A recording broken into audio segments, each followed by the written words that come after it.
Hello, everyone. This is Rob Long, and I'm here with, this would be considered for me a dream interview. I was born in 1971, but I was born to a family that was diehard Oriole fans. So I heard about the 66 team. I heard about the 70 to 71 team.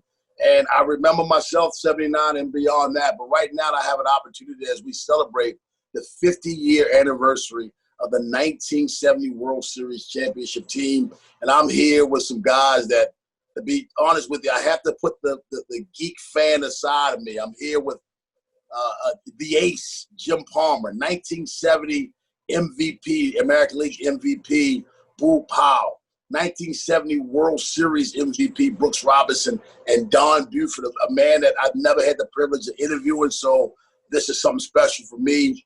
I like to say hello, gentlemen. How are you? Fine. Good. We're good. How are you? Great. Hello, Rob. Now, Hey, first, Rob, thank you. I'm glad I was on a team. I finally got mentioned. Hey, never mind. I mentioned you all the time, Sky. I know Jim Palmer mentioned you too a couple times when you tipped in a couple of balls over the fence. Oh, you remember that? Booth? That was before we got into the series. Yeah, no, you were good in the series. Oh, okay.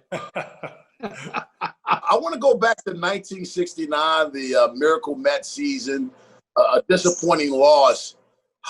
First of all, Jim, how do you recover from that to have the season that you had in 1970? Well, we were on a run. I mean, we won 109 games in 69, 108 in 70, and then we had 420 game winners. Pat Dobson came over and we won 101 games in 71. But for me, it all started in spring training. Our manager, Hall of Famer Earl Weaver, we went down to Mexico City. We had played 7 games. We were 5-2. We go down on a Thursday night. We play a night game in Miami. We fly down to Mexico City. We're playing the Mexico City Reds on a Friday night. Pete Rickard throws a 3-run home run. Some big slugger for the Mexico City Reds. It's a 3-run walk-off home run. And Earl, he plays the ugly American, throwing bottles, going crazy. And we're all looking at him like, this is spring training. He says, you guys already lost 60% of the games that we lost all last spring, because in 69 we had gone 19-5. So Earl set the tone. They thought he was the ugly American down in Mexico City. He was like a jockey coming down the stretch of Pimlico, and it started in spring training because, you know what, the Mets had a good team. There were a lot of, if you go back and look at that World Series, a lot of bizarre things happened. But I think we were on a team on a mission, and we had the best team in baseball, and I think we were going to try to prove it. No, Don, you hear Jim talk all the time about Earl Weaver. How much did Earl Weaver's intensity motivate you, or was it just one of those things that was there and you were self-motivated? I think it's just the opposite. I was motivating Earl Weaver. Well, the good thing, I played against him when we were in the minor leagues, in the 3I League. And when we played his ball club, I always had good games. And I get runs, steal bases, score runs, that kind of thing. So he kind of remembered that when he became manager.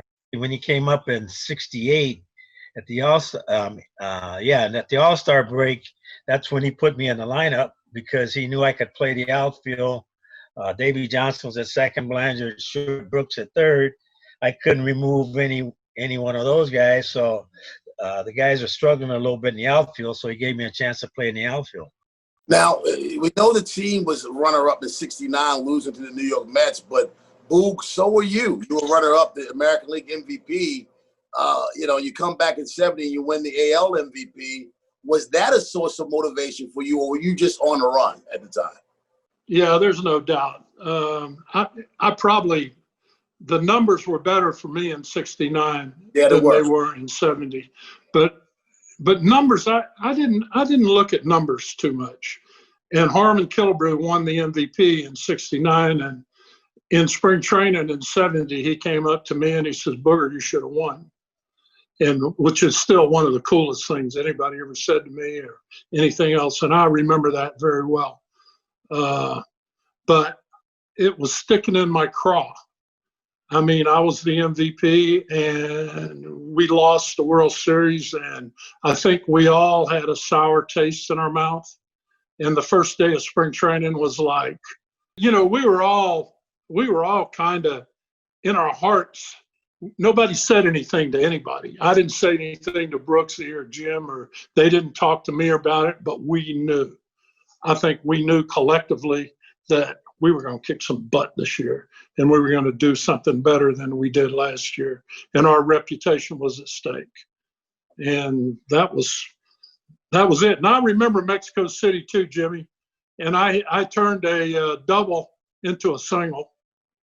It was hard running. I mean, it was 7,500 feet, you know, and I got to first base and I was out of gas. And Buford. I don't know if you remember, but Earl Weaver was playing second base and I was at first base in Appleton, and we were in Lincoln. You were in Lincoln, Nebraska. Yes. And you got down there to first base, and we were, I'll tell you what, people don't know how hard it was in Class B ball in 1960. But it wasn't, you know, we had a good time. Yeah. Now, Brooks, you guys had a tremendous run, the best record in baseball for a span from the 60s to the 70s, but 69, 70, and 71.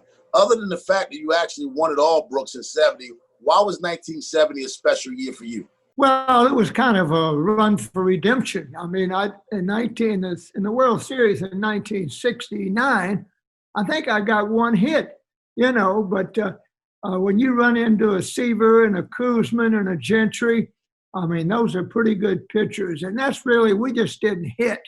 But going into that World Series, you never know what's going to happen. That's the first time I remember Mark and I, Belanger, talking about AstroTurf. That's the first time we ever played on AstroTurf. And we chatted about a few things, but we take a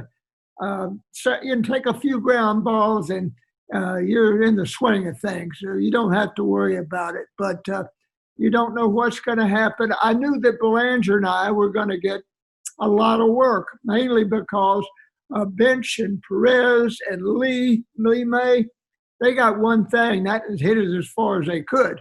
And Palmer was pitching where they threw a big slow curve, or McNally and Cuellar. So we knew we were going to be busy down there. And we were, and it couldn't have worked out any better for us. That series, Brooks, is known as the Brooks-Robinson series. And that's not to take anything from anybody else, but that was kind of your national coming out party. What did that series mean to you individually? Well, individually, it was unbelievable. It's a once-in-a-lifetime 5-game series. I mean, I could play a whole week and a half and never get a ground ball, or get one or two at the most. But I got a lot of work down there. I made some good plays, and I hit well, too. And we really took advantage of their pitching. And that's really what won the game. But I was in the right spot for a lot of times. And Bench, I played in the 71 All-Star game in Detroit. And Bench came up and he hit a bullet right down to my left. And I kind of one-handed it, you know, and I threw him out. And I saw a film of that later. And when he saw I fielded that ball, he just pitched his bat right up in the air and couldn't, you know, he said, I can't believe this. I can't get one past that guy. But anyway, I was glad it was over because I knew what I was doing and couldn't go on.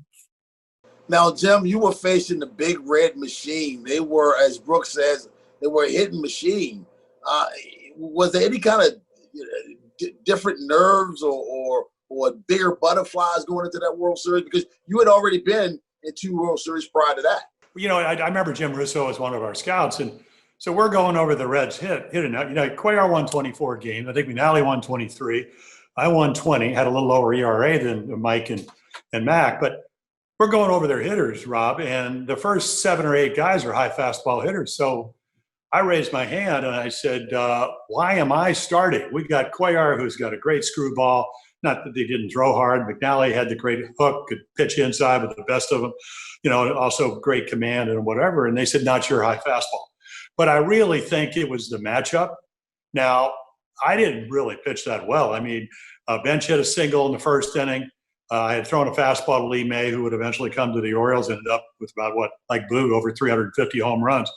But he had a single to left field. Next time I hung him a curveball, hit it in the upper deck. So we're down 3-0. And then, of course, I threw him a changeup. I was trying all my pitches, kind of like a modern-day pitchers where you're going to show everybody everything you have.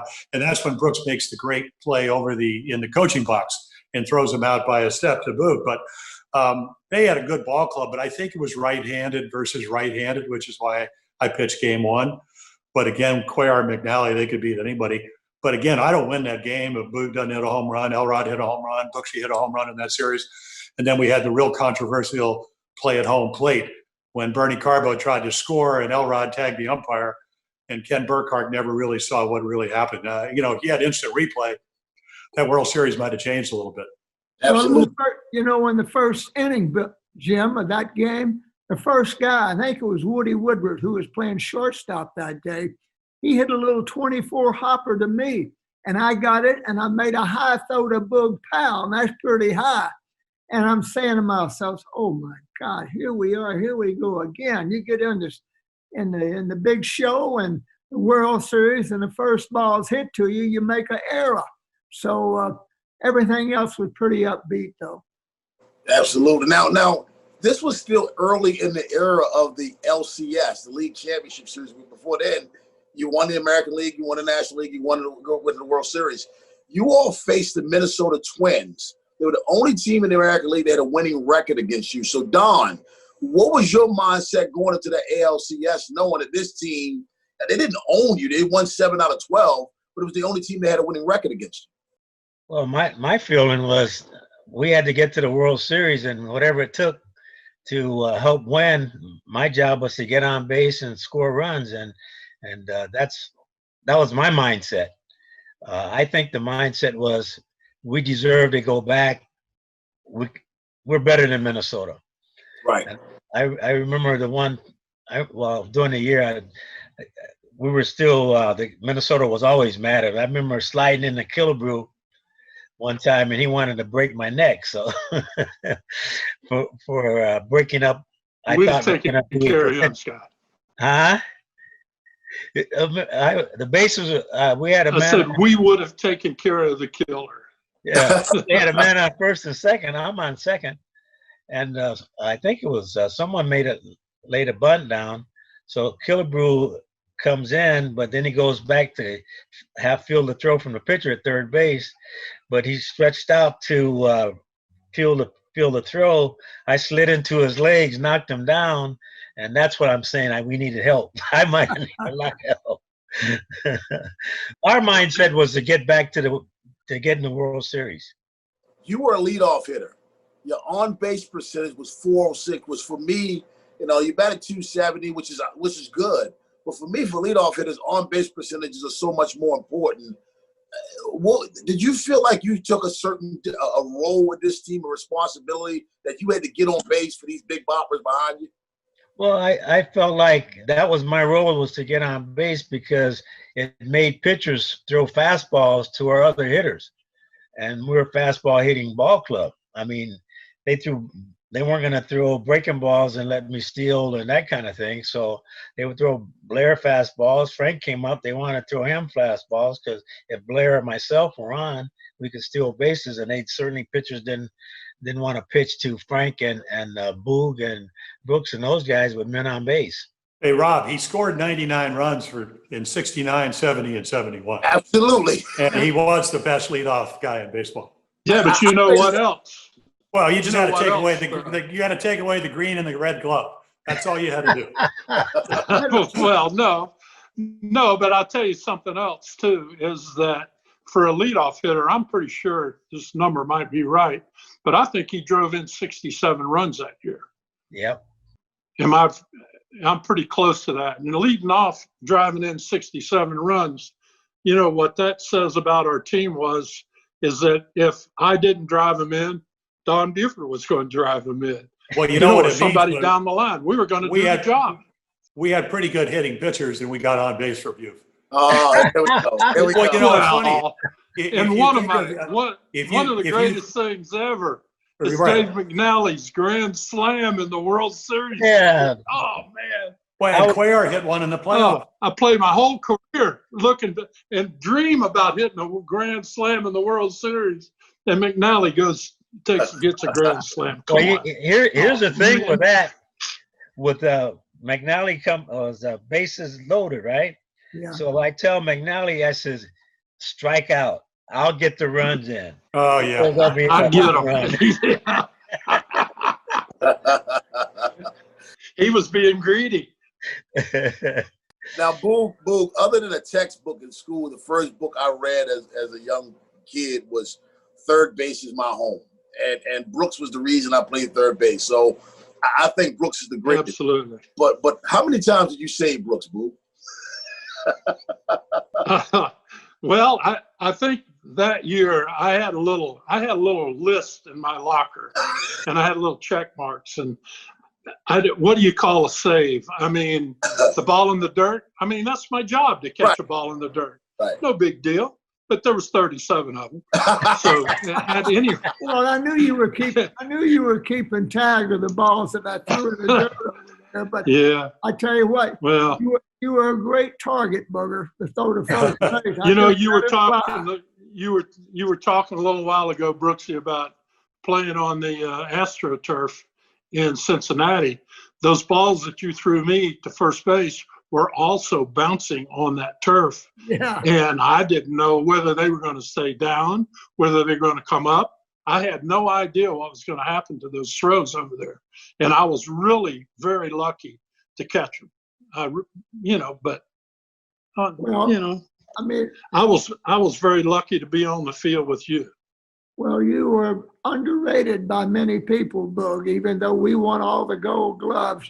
You played a terrific first base. Yeah. Thank you, Brooks. Yeah. Absolutely. Brooks, looking back at these years right now, how special was that 1970 team to you? I mean, you're right here, you're with Boog, and it seems like it is a guy you really love. I know how you feel about Jim because I've seen you two together, and it seems like Don Buford is the undisputed, unsung hero. How special was this 1970 team for you? Well, it was special. Believe me. I mean, how many times there's so many guys that never get to a World Series, and we played in 4 of them. And, it was just, if you win a World Series, you can always say, well, we did it. And we did it twice. We played 4. The 2 were supposed to win, we lost. And the 2 were supposed to lose, we won. But it was a great feeling. And once you get in there, I always said, as a youngster growing up, I want to sign a contract, play in the minor leagues, get to the big leagues, win the pennant, win the World Series. If that happens, I'll be the happiest guy in the world. And we had a chance to win 4 of them, but we won 2 of them. But winning that one in 1970 was big for us because we ended up losing in 7 to Pittsburgh the next year. But it is what it is. Jim, you had Don Buford in left. You had Frank Robinson in right. You had Paul Blair in center. How big was Paul Blair? The equivalent of Brooks in the outfield? He was pretty good. Nobody played shallower. Maybe Maddox over for the Phillies. Elliot Maddox, who actually played with us for a little while, hurt his knee, but he could read the signs. He'd play that shallow. But I saw Al Bumbry do a interview with Tom Davis the other day, and I used to move B when he first came up, and he said, can you just kind of do it subtly? So I put my hands behind my back. But Paul would never. I didn't have to move Paul. He was the best. And if you go back and talk about this year, we win a world championship, but Paul Blair was on his way to Cooperstown. He was that good a center fielder. I used to say, how do you hit the breaking ball? He says, well, I look for it. But when he was beamed out in Los Angeles on May 31st, by Ken Tatum, who had that running fastball, it changed his career. He would still, he had a great World Series. I think he went 1 for 13 in the division series that year, but had a great World Series. If the ball stayed in the ballpark, and you got to understand, Paul never dove for a ball. He didn't dive. Mark Belanger did not dive for a ball. I saw him lose his balance when Frank Robinson was playing with the Angels. Hit a ball up the middle, top spin, caught it, kind of tumbled, still turned the double play. But Blair and Belanger didn't dive for balls. Blair says, why do I need to dive? I'll just go catch it. And, he's a tremendous athlete, great vertical leap. didn't jump into the fence. And I saw him playing down in Puerto Rico, Rob, where some of the fields didn't have warning tracks. Never, ever hit the fence. That's how good he was. Wow. Well, Don, you played in the outfield with him. How important was it to have that guy to your left and Paul Blair? It really made it easy because Frank and I gave him center field, right center, and left center, and we just covered the line. So you got it, Paul. Everything else out there is his. Well, you're talking about Tatum hitting Blair in the face, but I'll tell you, I've never seen anyone get hit as bad as Blair got hit that day. It broke him up, and he was just never the same player. I mean, he tried hitting, he tried everything, I mean, I remember him trying to, in spring training, trying to switch it. A guy threw a ball behind him. He's hitting left-handed. He didn't know what to do. I mean, just, because he was always, we used to call him Flair because he hits the balls real soft, but Paul didn't like to get hit. Nobody does, I don't think. I mean, I can't imagine I don't think I was ever hit with a baseball at the major league level, in high school and, coming up, Pony League, Babe Ruth and all that. But Flair was terrified of the baseball. But that, and again, I told him, I said, how do you hit that low and away slider, man? He says, I'll look for it. The minute he got beamed, everything changed. And it was tragic because he was that good a player. Boog, tell us something about the 1970 team that we don't know. Wow. Clay Dalrymple, your roommate. Clay Dalrymple was my roommate, and we had a lot of fun. We couldn't wait for the games to get over. And we had this kangaroo court that we did after the games, and some of the fun that we had, I mean, we had to try to pay attention to what our teammates did or didn't do, and we wanted to have a case to bring up in the kangaroo court. Of course, Frank was the judge in the kangaroo court, and we just had a lot of fun doing that. We only did it when we won, and wouldn't let the reporters in the clubhouse until our kangaroo court was over, and I think that upset a few of those guys. But looking forward to doing that, and the overall friendships that we developed. I mean, I'm sitting here talking to these three guys right now, and I love all three of them. And we've had such a wonderful time together. And I hate that we're losing teammates. That we look at the roster on the team, and it's kind of scary how many of our teammates are gone. And we were a special group, and I just hate that happens. 50 years ago, you guys did a special thing, and no doubt about it, a guy like me who, was raised on the magic that you all created. Jim, there's an expression that I learned in high school from my high school football coach, and that's iron sharpens iron. You take you, Cuellar, McNally, divide them, put them on three different teams. Are you guys as good individually as you work collectively together? Well, it's the trust factor. I was so spoiled because, when I got to the big leagues at 19, I kind of had to stay there. My roommate was Robin Roberts, on his way to Cooperstown. And Mac was hurt a little bit. Then, of course, I'd get hurt in 67. He'd come back and win on his way to like 15 or 16 straight games. Went 12-0 the second half of 68. So I came back in 69. We traded for Cuellar in the offseason. One of the great trades the Orioles made. People forget how good Mike was. We knew that, Mac won 20 games for 4 straight years. He was a marvelous left-hander. I don't know if there's anybody tougher than Dave McNally. He was stubborn. I mean, I remember a game on a Sunday afternoon in Chicago. It's like 97 degrees and the humidity to match, and the water's coming down like a waterfall off his hat. And, Weaver's saying, "Are you tired?" He goes, "Tired? Come on, man." And then he'd go back out there and pitch the 9th inning.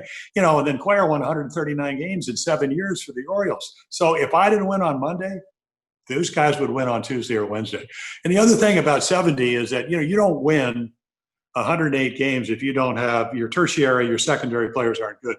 Merv Redden had a great year. Hit 322, I think hit 18 home runs that year. 2 years in a row, he had over 300. Terry Crowley became one of the best pinch hitters. We had Chico Simone. Boog was talking about the about the kangaroo court. We had awards.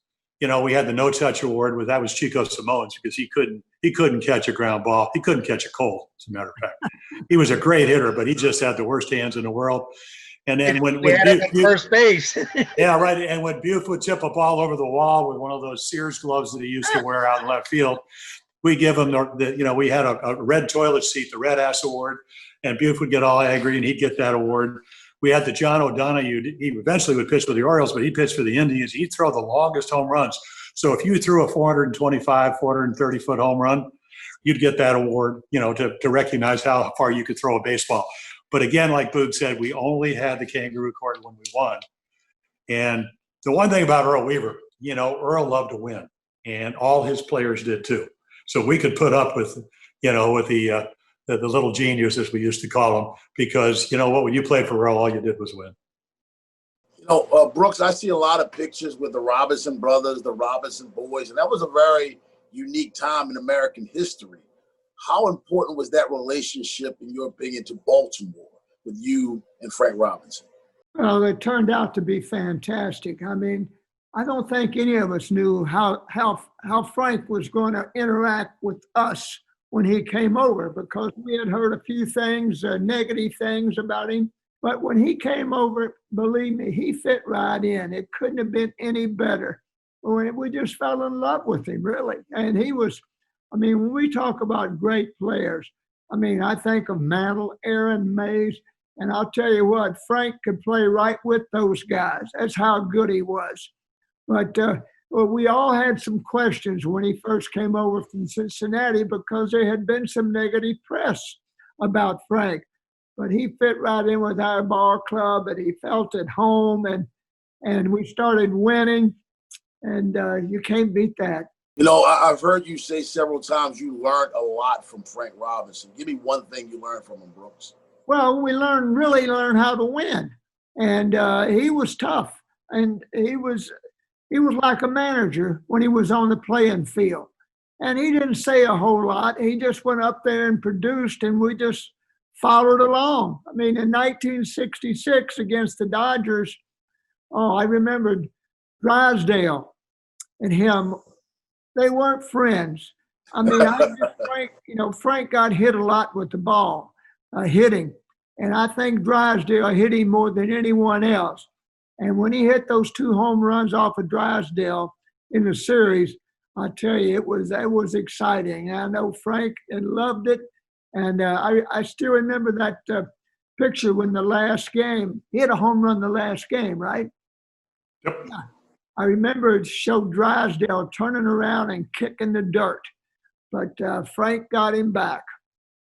Now, Don, I've met Frank Robinson when he was the manager of the Washington Nats, but he always struck me as the big brother type. What was your personal relationship with Frank Robinson, Don? Oh gosh, he was. Our families were very close. His wife and my wife, and we did a lot of things together as a family. When I first came to Baltimore, the housing situation was a little difficult, and I know he had gone through that when he first came over. And then when I came over, I kind of ran into the same kind of situation, and it was tough. So he kind of was a fatherly image as far as what to do, how to go about it, that kind of thing. But what a tremendous relationship that we had. The one thing that Frank brought out of each individual was the best that they could play, and he challenged everyone to do the best that they could. And I know when I came over, I led the White Sox hitting 241 or something. And he says, "You'll never lead this ball club hitting 241." So I came over, and I think I ended up having a higher average, but not enough at bats. I think, Brooks, I might have got you in 68 by a couple percentage points, but it didn't count because of not having enough at bats. So I went back to Frank, and that was my chance to get back at him. And I says, "Is that good enough to be on this team?" So he and I had that kind of a reaction with each other, and just a great guy. Probably one of the best guys that I've met in my life. Yeah, when I met him as a manager, I still had tremendous reverence for him, knowing his history. Jim, getting back to you, I'm looking at these numbers: 25 home runs, 39 home runs, 34, 22, 27. Again, 35, 22, 21. We're talking about a different era of home run hitting. Is Boog Powell one of the most underrated players of his era, Jim? Are you talking to Boog or me? I'm talking to you, Jim, because Boog's not going to answer that, so I got to ask you. Well, yeah, I'll answer it. Yeah. I miss you. Hey, the only time I saw you play left field was at the Astrodome when they didn't know that any fly ball would get lost in the glass panels. In spring training of I think that was in '66. But Boog, he was underrated, but until you gave him a bat. and then anybody that saw Boog, I still, I talk about this when I do games. I saw him hit 3 home runs in Fenway Park. He used every inch of the left field wall. And the last one almost hit the Sitco Sound, kind of in deep left center field. I saw him hit Juan Pizarro was a tough left-hander. I saw him hit a low slider over the roof in Chicago. I saw him hit an inside the park home run up in Seattle. And I saw him actually, well, it wasn't another inside the parker, but I remember a night in Yankee Stadium where you hit a double, you slid into second, the guy overthrew second, you went to third, you overslid third, and then you got up and you scored. And Ralph Saban's trying to massage your calves, and he can't get his hands around them because they're so big, and you had to leave the game because of muscle cramp. So I tell you what, Boog was one of the most humble, one of the greatest players that I ever had a chance to play with, and he won't tell you that. And the other thing, he was pretty funny in the back of the bus too. Boog, I'll be honest with you, Boog. I again, growing up in Baltimore, I knew your name. I knew how much my family loved you, and I saw you towards the back end of your career. But it wasn't until one day I looked at your numbers and I'm like, wow, this guy put up tremendous. Why don't we hear more about the numbers? During that era of the 60s and 70s, those were major home run numbers. And to me, I think you are one of the more underrated power hitters of your generation. Well, speaking about Boog, actually I played Boog and I played together longer than anyone else on the team. We were together a long time, but I remember in Kansas City, he was playing left field and he was chasing a ball, was close to foul, and he hit the lower fence and flipped right into the stands. And I said, oh, he'll never come out of there. But he got up and came back and became a first baseman after that. That's right. They had to get me out of left field. Yeah. I tried to emulate Boog too, because we were in spring training when I got traded over and I broke my bat. And I said, oh, no, I have no more bats. So Boog was hitting behind me that day. He threw me his bat. And I said, I can't swing that big thing. He's a 35-inch and 016, 35-inch, 35-ounce. He said, choke up. So I choked up. I hit a double off the right center field wall, and I wouldn't give him his bat back. I kept it for the whole season.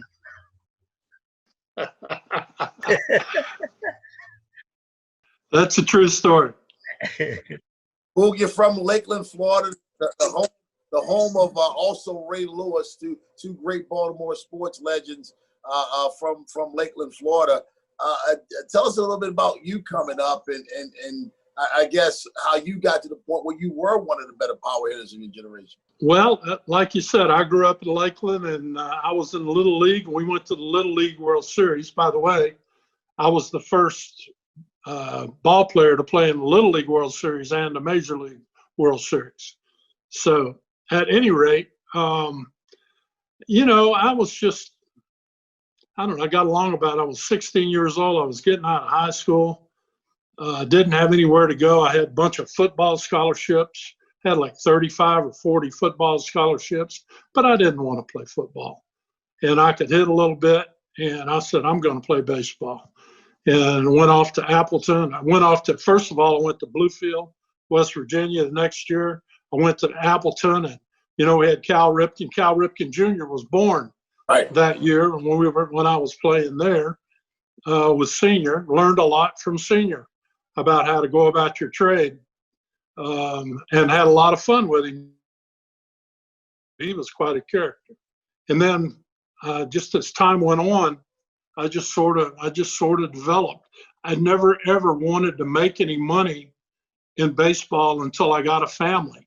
And then all of a sudden, I said, I better start getting serious about this. Right. And that was that was pretty much it. And I had some good times. I worked hard. A lot of people got on me my whole life about being overweight, and sometimes I was overweight. But when I was going bad is when it hurt me. But when I was going good, I could have weighed 400 pounds and it didn't matter. What'd you weigh in the World Series in 1970? About 280. Right, yeah. It didn't hurt, did it? A couple of home runs, 5 RBIs. MVP. I thought I did okay. Yeah, it was a good year. Yeah, it was a good year. The greatest thing about it all was that the Hofbergers that owned the team, and they sent me to an endocrinologist that year, and they said, we need to establish what's the right weight for you. And they came back and they said, you're perfectly fine at 260. Boog, I was going to say, this ballpark that we played in was not that easy to hit home runs. Oh, no. Ballpark. Oh, no. And every time I see Boog in today's world, I say, Boog, I would like to hit in this park now. Hey, Brooks, I think we'd all like to hit in these parks now. For sure. Unbelievable. I want to go around it. I want to go around the table and close it out with this. What do you remember the most about the 1970 season, other than winning it all? Let's start out with you, Don. Well, what I remember most about it is it was so much fun, and knowing that we had the talent that we had on the ball club, and we were so determined to get back in the World Series and win, not just to get there and win. And it was just a carryover from spring training. From day one, we just went out to play. We're going to win. And I think everyone took the responsibilities within themselves to have the best year they could possibly have. And I think that was from all 25 guys on the roster and the guys that were brought up with injuries and that kind of thing. Oh, I don't think I could have said it any better.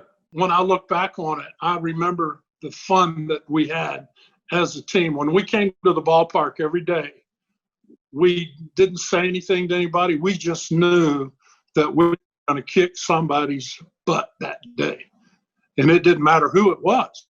Didn't matter who was out there. We were going to kick your butt. And we just had fun doing it. And I can't remember one single incident or one great play. Of course, Brooksy made all those great plays in the World Series. And, but Brooksy made great plays every day. It was an honor to walk out on the field with him.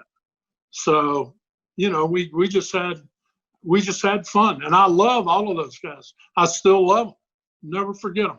You said you didn't say much. You just came to the ballpark knowing you could kick somebody's butt. So you would describe this team as quiet confidence. Yes. Oh, no doubt. No doubt. Not overconfident either, just confident.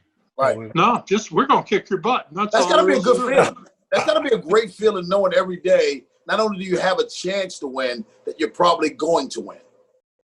Yeah, because, as a player, if Palmer's pitching, McNally is pitching, Cuellar's pitching, Dobson's pitching. That's right. We got guys out there that's going to stay in the ball game and not come out. They wanted to win as well.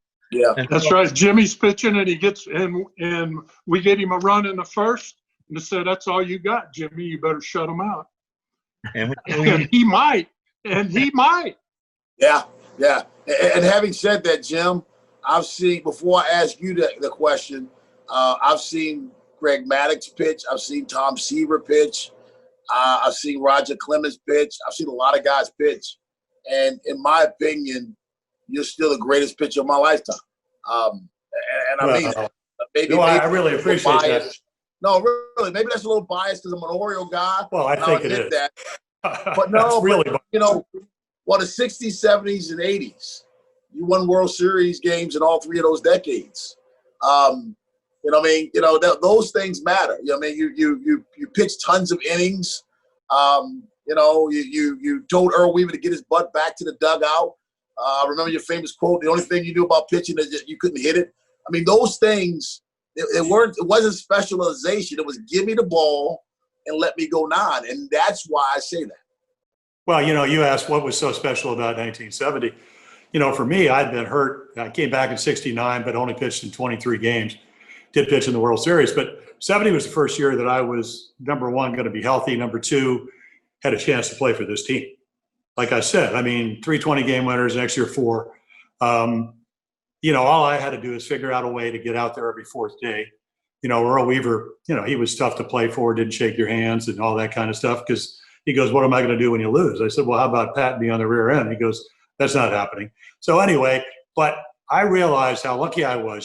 First All-Star game, I pitched against Tom Seaver, who just passed away. All the memories of, we played in Cincinnati at the All-Star game, then we came back and played in the World Series. But I think for anybody that, Buford's the best leadoff guy, Brooksy's in the Hall of Fame, Boog's a Hall of Fame caliber player, MVP once, should have been twice. We had the best team in baseball, and we knew it. But, George Torres, when he was managing all those great Yankee teams, he said, we never assume we're going to win, but we expect to win if we do the things we know we're capable of. That's really what the 70 team was all about. You know what? If you just went around and looked at which guy was going to play shortstop and which guy was going to play left and center and right and first and catch, even Echeverria and Hendricks hit like 16, 18 home runs a year. So we just had a great ball club. And you know what? We didn't beat ourselves very often. And that's to me the measure of great ball clubs. They make other teams have to beat you. You don't beat yourselves. Your relationship with Earl Weaver is legendary. And even though he wasn't encouraging and in a pat on the back kind of guy, did he motivate you in a take that kind of way? You wanted him to take that? No, he just gave me the ball every 4th day. And if I didn't do what he wanted me to do, he'd be disappointed. He used to yell at Brooks, at Brooks' end of the career, get the bat started. Brooks would be looking over his shoulder, trying to go up to home plate. That's just Earl was that type of guy. He wanted to win so badly. But just think about it. When you played in that era, you didn't make a lot of money. You had to negotiate. $500 raise some years, $1,500 raise. It was like trying to get Harry Dalton's last dollar. It was not easy. World Series money meant a lot to us. Difference between having carpeting and maybe a television and maybe a couch. So, when our first World Series in '66, I made $7,500. World Series share was $11,683. That's what we were playing for. We were playing to get the ring. Obviously we had great fans in Baltimore, but at the end of the day, that little World Series share we got for being the best team in baseball meant a lot. It sure did. Brooks, will you always remember about the 1970 World Series champions? Well, we just had a terrific team. We could catch the ball, we could hit, we had the pitching, and that's hard to beat. And that's what I remember most of all. Now, you played on a lot of great teams, Brooks. Yeah. If not 1970, what was the best team you ever played on? Best team I ever played on was 1970. And 66 was kind of an experiment for all of us. But, the one thing I remember about that 66 World Series, well, Frank and I hit back-to-back home runs in the first inning. I thought that was probably the boost that we needed, that we can win this thing. But I wanted to say the next day, Palmer pitched the second game against Sandy Koufax. And I remember the picture of Koufax and Jim standing there together. Palmer, 19 years old, right? Right. And facing Koufax. And I'm saying, how about that? That picture will go down in infamy. Awesome. I'll tell you what, I wanted to come into this as a school me session of this 1970 team because I know about it historically, but I didn't live it. And I learned so much. Don Buford, it was such a pleasure. Finally, even though through Zoom, through this crazy world that we live in right now, meeting you, I've always heard your class act. I know Brooks, I know Jim, and I know Boog, but finally glad meeting you as part of Oriole history and one of the Oriole legends. Thank you very much. Thank you. Appreciate that. Good job, pal. Guys, it's been a pleasure. Honestly, it's the geek fan to me. I tried to hold it back and suppress it, even though sometimes I couldn't. But really, 1970, 50 years later, here you are. one of the greatest teams in Oriole history. We only hope that guys like Hansa Alberto and Trey Mancini and some of the other guys have that parade that you all had in downtown Baltimore one day. Yeah, we pulled for them too. Yes, I know you do. I'm kind of liking the direction they're going in. And I do. You know, when I see a Kramer and an Akins getting a chance to come up here because of injuries and pitching as well as they are, a lot of positive things going on there.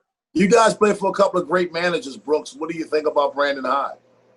I like Brandon. I think he's done a terrific job, and he's in the market to be the manager of the year. That's what I think. Yeah, no doubt about that. Boog, your thoughts? Well, he seems to me like he really does care about his players. I had a little bit of interaction with him in spring training this year before we had to leave in spring training. And he said, you know what, it'd really be great. He says, why don't you come over to the ballpark and hang around my players for a little while and see if a little bit of that 1970 will rub off on my guys. And I did. I used to go hang out. And I don't know if it rubbed off on him or not, but, we'll see. Don, he's getting a lot out of this group. Just a couple of games under 500. I think he deserves a lot of credit for this success so far this year. You know, that's very important, that how he handles that situation. And actually, I think it is to his advantage if he invites some of the old timers like ourselves just to hang around the guys and talk of baseball and let them ask questions. And that's a great experience and very valuable, I think. We'll have to tell him who we used to be. You know what? I've talked to Brandon Hyde a lot. I don't think you guys need to remind him of anything. He knows exactly who you are. I'm talking about the players, Rob. Oh, the players. Oh, Brandon knows. I was going to say, Brandon Hyde he knows exactly who you guys are. We're around the same age. He heard the same stories about these legends that I heard. Boog, I tell you what, I can't wait the next year because I miss Boog's barbecue, my friend. I can't wait to get to the ballpark and get some Boog barbecue. Hey, listen, I honestly miss doing what I do. And I miss my ballpark friends. Yeah. I love Key West and I love being down here, but it isn't nearly as fun as it is on Utah Street. Utah Street's fun. You guys are the absolute greatest. Thank you for the memories that we will never forget.